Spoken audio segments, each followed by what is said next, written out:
Координаттар латын тілінен аударғанда ко бірге және ординатус тәртіптелген, анықталған деген мағынаны білдіреді.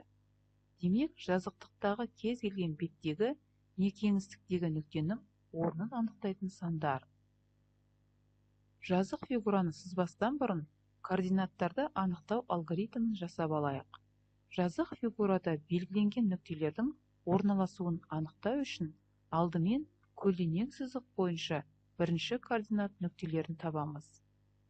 Тік сызық бойынша екінші координат нүктелерін табамыз. Қиылысты тауып, нүктелердің координаттарын жазамыз.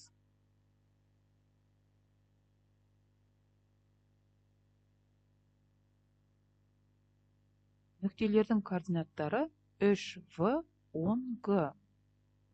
Координаттардан қалай берілгенін немесе қалай беру керек екенін түсіну маңызды. Біз нысанды табамыз ба, жоқ па, осыған байланысты.